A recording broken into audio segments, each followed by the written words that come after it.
Hello and welcome to you all. Today, in this session, I'm going to talk about the first unit of MMPC-18, that is entrepreneurship. In this MMPC-18 entrepreneurship, first unit's name is given introduction. As you can see on your screen, that is introduction to entrepreneurship. So what exactly is entrepreneurship? That's what we are going to discuss here in this unit. So the first point that is given in the introduction. So the word entrepreneurship originally evolved from a French expression called entreprendre. Okay, so here you have entreprendre from this French word entrepreneurship originated. Entrepreneurship denotes a taking from below or undertaking.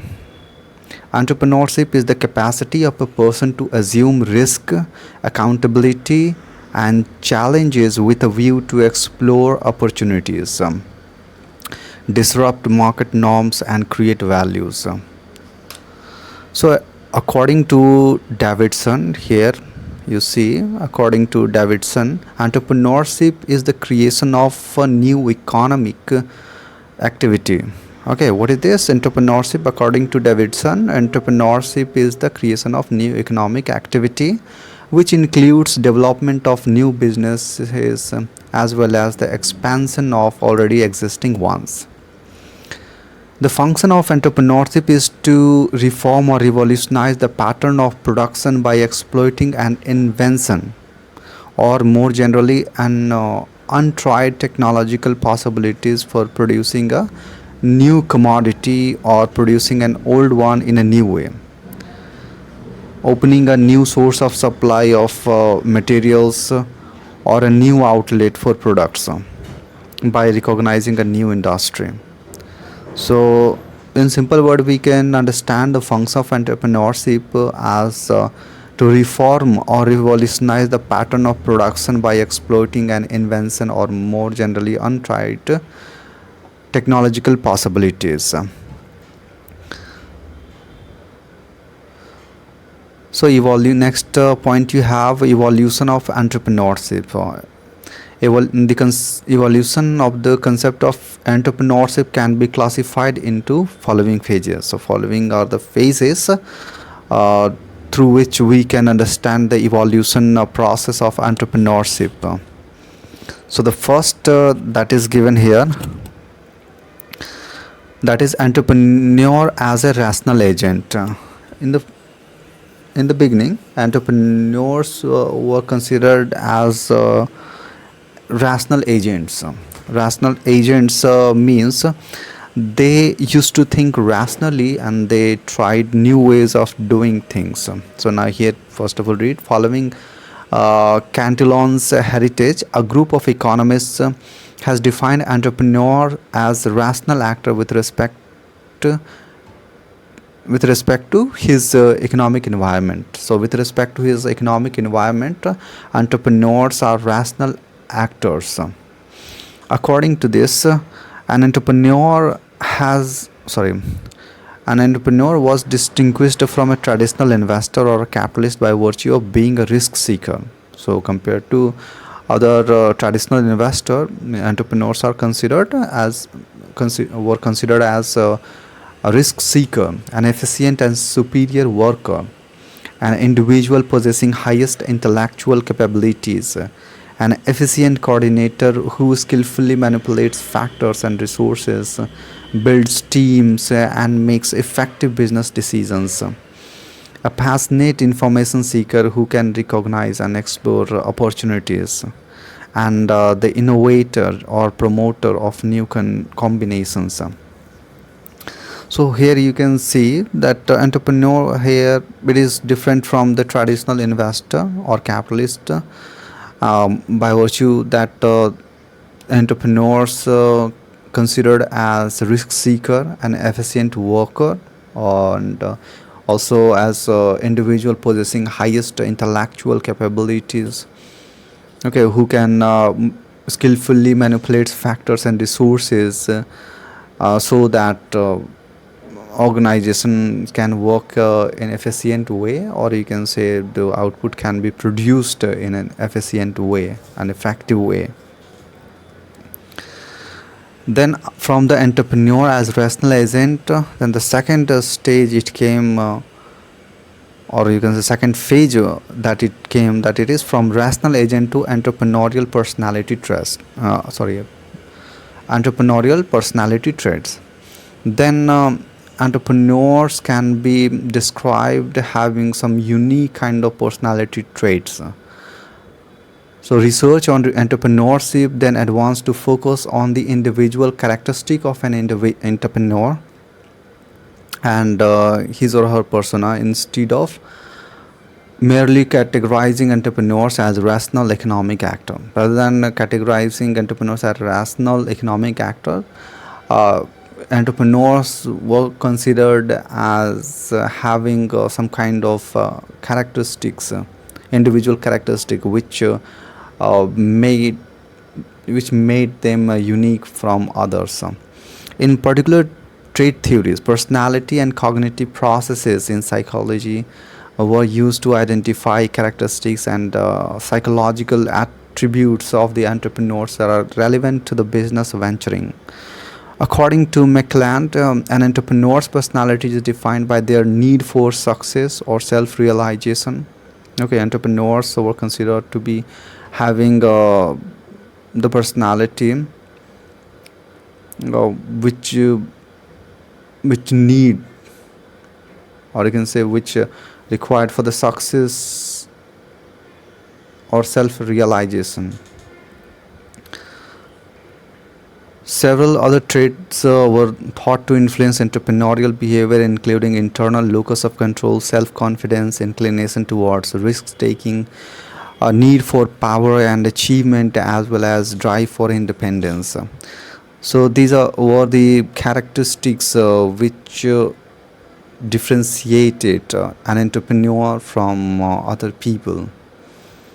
So that's here from rational agent to entrepreneurial personality traits. Then the next third you have, that is from personality trait to opportunity recognition. It means from that we come to phase where entrepreneurs were considered as having the special skill or ability to recognize the opportunities present in the environment. So that's what here given. The information available in the market is asymmetrically distributed, and individuals having a specialized information knowledge, skills and behavioral attributes are better suited to decode the opportunity in the market and develop sustainable business plans. So now you see here the information available in the market is asymmetrically distributed. It means the information that is asymmetrically distributed in the market, and individuals having specialized information knowledge, skills and behavioral attributes are better suited to decode. Means those who have this you can say attributes are better suited to decode the opportunities in the market and develop sustainable business plan.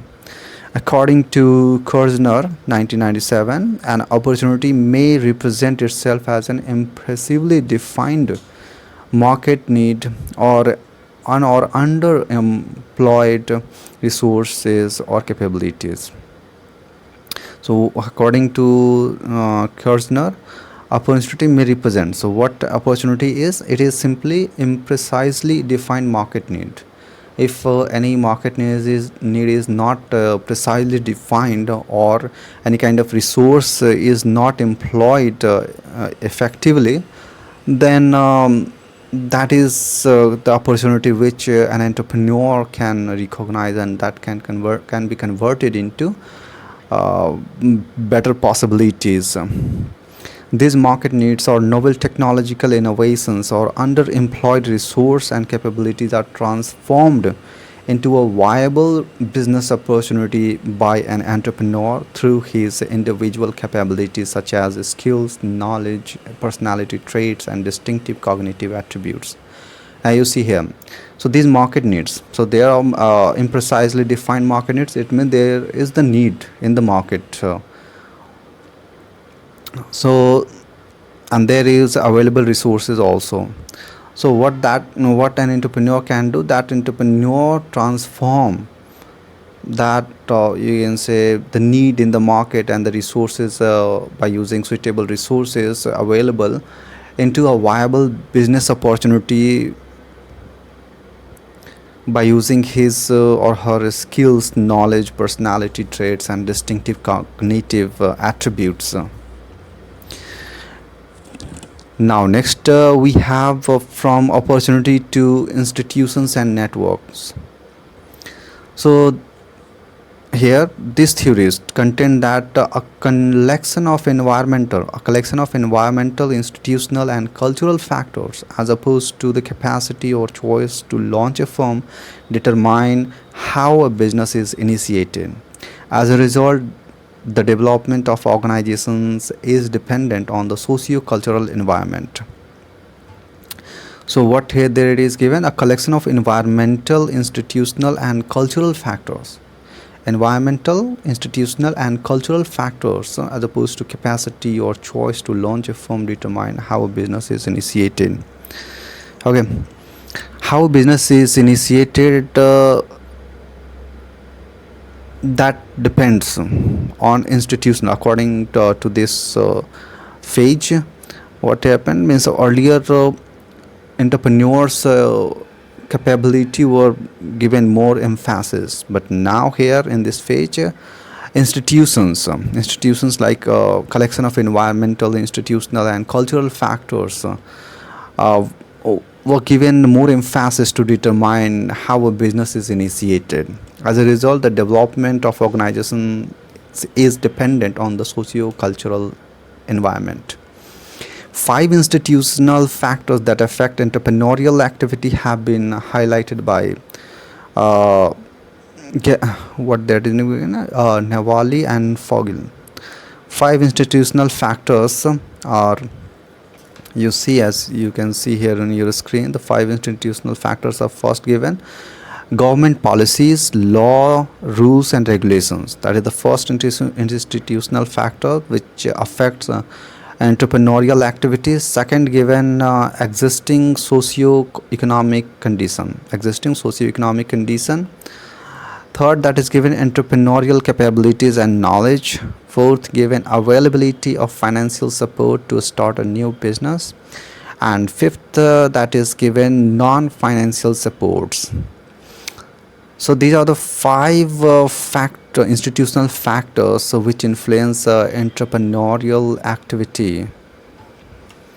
Now, next one, that is given emergence of constructivist and integrating approach.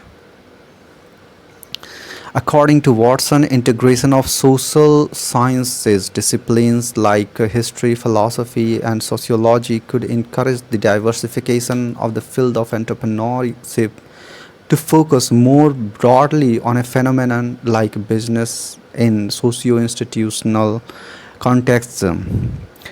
So here, what here is in case of integrating approach, what integration of social sciences disciplines like history, philosophy, and sociology would encourage the diversification of the field of entrepreneurship to focus more broadly on a phenomenon like business in socio-institutional context. It means in the socio-institutional context also entrepreneurship can be considered. Then you have a constructivist framework. Here you see, constructivist framework calls for an understanding the relationship between the creation of new value, that is like innovation or formation of new venture, with the individual or entrepreneur. Here, relationship between, in case of constructivist framework, there it is the relation, we talk about the relationship in between the creation of new value like innovation or formation of new venture with the individual or entrepreneur.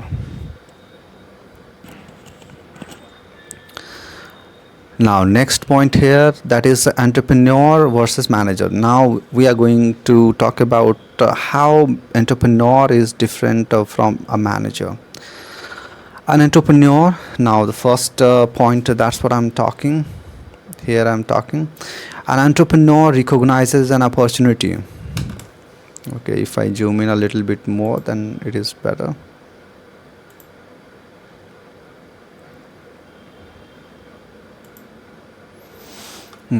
What there it is given. Okay, now let me change this the background, whether it is possible or not.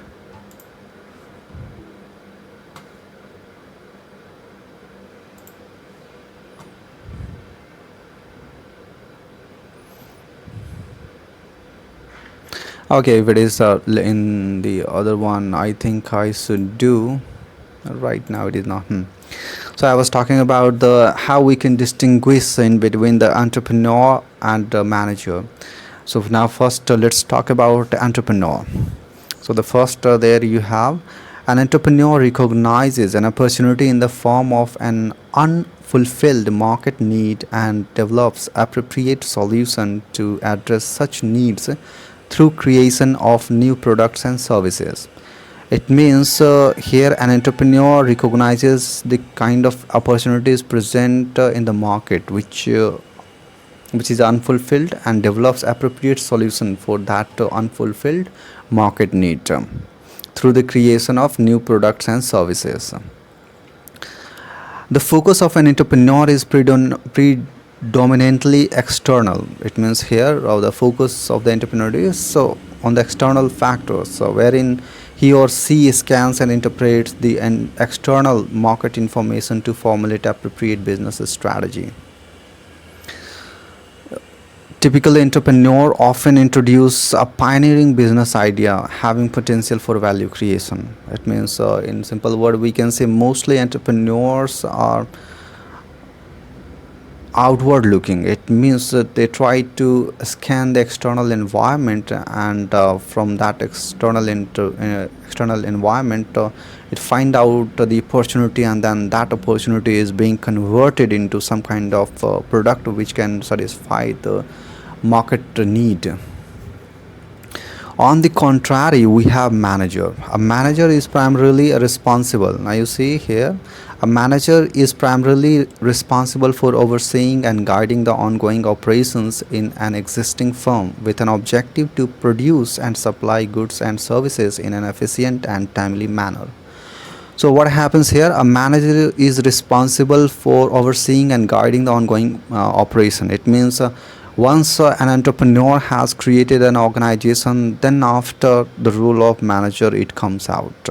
Then the manager is has given the opportunity, or the manager come into the picture so that he can manage the day-to-day operation of the organization which has already been established by an entrepreneur.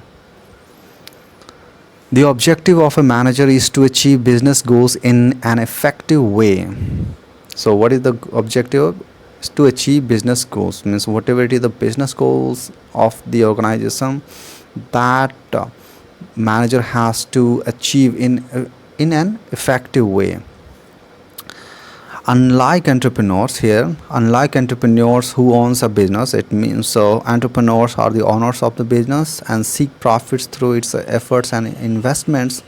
A manager is essentially an employee of an organization. So manager is simply an employee of an organization who manages the affairs of the firm in return of fixed salary and defined incentives. It means manager is the employee of the organization, and entrepreneur is the owner of the organization.